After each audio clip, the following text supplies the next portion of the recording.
Olá pessoal, hoje nós temos um novo tópico para tratar, que são os receptores elétricos. Definição de receptor elétrico é um dipolo que transforma a energia elétrica em outro tipo de energia, podendo ser energia química, mecânica, térmica, luminosa ou ainda outros tipos de energia. Dipolo, por curiosidade, é um elemento que tem dois polos, tá? Então normalmente um terminal de entrada e um terminal de saída. Os receptores elétricos se classificam em dois tipos, ou duas categorias. O primeiro tipo são os elementos passivos, que são aqueles que transformam a energia elétrica em luz ou calor. Traduzindo, são os elementos que utilizam o efeito Joule para seu funcionamento. Exemplos deles, são os resistores, resistências em geral e as lâmpadas incandescentes. Então, esses três exemplos têm em comum o efeito Joule. A única grandeza que está interferindo na passagem da corrente elétrica é justamente a resistência. E essa corrente é proporcional a essa resistência que temos se opondo a essa passagem. Então, ela obedece diretamente à lei de Ohm. Tá? O mesmo não vai acontecer por outro tipo de receptores que nós vamos estudar. Então, os receptores passivos eles não interferem drasticamente no circuito. Já os receptores do tipo ativos são os que transformam a energia elétrica em outro tipo de energia que não seja térmica ou luminosa, normalmente mecânica e química. Exemplos: os motores elétricos, que são equipamentos que transformam energia elétrica em mecânica.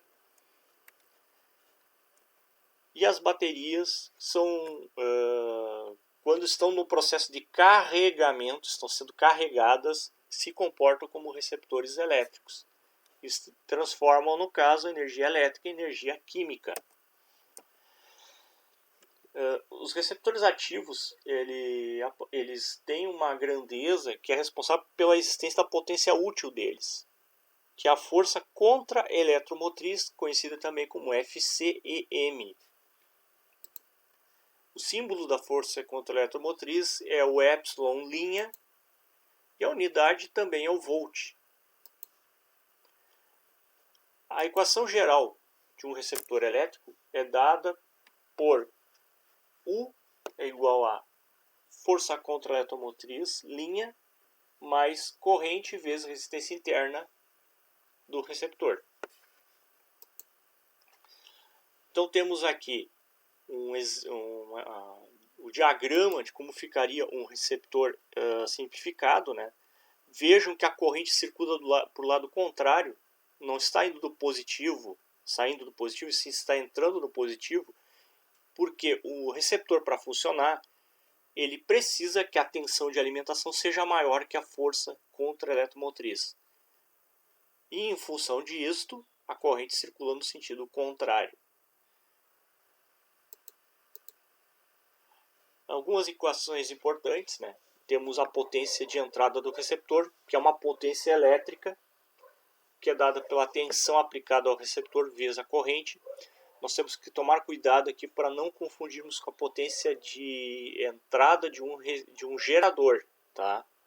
Aqui estamos tratando, nesse caso, do receptor. Potência dissipada pela resistência interna do receptor. Similar ao que acontece com os geradores de corrente contínua não ideais, reais no caso, que temos a resistência interna. Então temos uma dissipação de potência na forma de calor por efeito Joule, e essa equação, esse cálculo é feito por corrente ao quadrado vezes resistência interna linha. Se vocês olharem, essa equação ela é derivada da lei de Joule. Temos também a potência útil do receptor, que é a potência que é efetivamente utilizada ou transformada na forma de energia, na potência que nós queremos ter na saída. Então é a força contra-eletromotriz vezes corrente. O rendimento do receptor é dado pela potência útil dividido pela potência de entrada, que é a elétrica dele. A percentual é apenas multiplicando por 100. E também podemos determinar o rendimento do receptor fazendo a relação entre a força contra-eletromotriz e a tensão. Então, força contra-eletromotriz dividido por tensão dá o rendimento do receptor. E multiplicado por 100, nós teremos o rendimento percentual. Temos situações em que podemos ter um circuito, teremos, né, na realidade, um gerador real de tensão e um receptor ativo em série, então um alimentando o outro. Então, na realidade, o gerador está alimentando um receptor, como no exemplo que está sendo mostrado na figura, né, esse esquema elétrico. Podemos ver que a tensão de saída do gerador é igual à tensão de entrada do receptor, tá? Nesta situação. Então temos como equação do gerador tensão igual a força eletromotriz menos I vezes RI do gerador, né?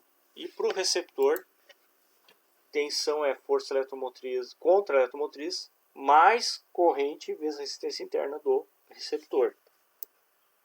Se nós igualarmos as duas, né? Porque uma é igual a outra, eu quero fazer U igual a U, então temos que ter essa igualdade, já que esses dois elementos fazem parte do mesmo circuito. Então eu vou isolar o epsilon, tá? Isolamos o epsilon. Na verdade, passamos o epsilon aqui da esquerda para a direita, ele fica negativo, e passamos o I vezes RI para o outro lado, fica negativo também. Multiplicamos agora por menos 1. Temos I vezes RI mais I vezes RI linha igual a epsilon menos epsilon linha. Fatoramos aqui o I, né, nessa equação. Então ficamos agora I vezes RI mais RI linha igual a epsilon menos epsilon linha. Agora isolamos o I, né? E assim nós obtemos uma equação para calcular a corrente quando nós temos um receptor sendo alimentado por um gerador qualquer. E temos também uma situação em que podemos ter um receptor associado em série com um receptor passivo, no caso uma resistência. Tá? Então, neste caso, também temos uma queda de tensão no resistor. Isso faz com que a tensão de saída do gerador seja a tensão da resistência mais a tensão de alimentação do receptor. Então aqui mudamos a tensão do receptor para U', para diferenciar da tensão do gerador, que neste caso vão ser diferentes por causa do acréscimo da resistência. Então nós simplificando aqui, vamos encontrar que epsilon menos epsilon' dividido pela somatória das resistências série vai dar a corrente. Vamos agora para alguns exemplos de cálculo utilizando essas equações. Então, um receptor elétrico de corrente contínua apresenta força contra-eletromotriz de 65 volts, possuindo uma resistência interna de 20 ohms. Ele é alimentado por uma tensão de 110 volts. Determine a equação geral do receptor, a corrente exigida e a potência motriz e a potência elétrica recebida do gerador. Então temos os dados aqui: força contra-eletromotriz, tensão e resistência interna. A primeira questão pede para montar a equação, né? Então é só substituir. Então vamos obter 65 mais 20i. Letra B, corrente exigida do receptor. Temos a equação e temos a tensão de alimentação, né? Então, substituindo aqui a tensão de alimentação, nós temos como obter a corrente.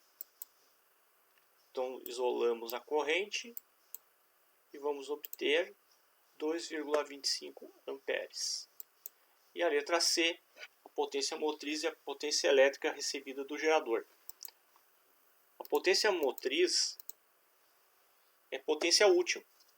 Então, é corrente vezes a força contra a motriz. Então, 2,25 vezes 65 dá 56,25 watts. E a potência elétrica, que seria a potência de entrada do receptor, então é U vezes I. 110 vezes 2,25, que vai dar 247,5 watts. Exemplo 2. Temos aqui um receptor que possui equação 24 mais 2,4i, determinar a força contra a eletromotriz, a resistência interna e o rendimento percentual quando percorrido por uma corrente de 8 amperes. Então aqui a letra A e a letra B saem direto da equação. Né? Então, a força contra a eletromotriz é 24 volts, que é a primeira parcela, e a resistência interna 2,4 ohms. Já para o rendimento percentual, nós precisamos descobrir primeiro, neste caso, a tensão, né, de alimentação desse receptor.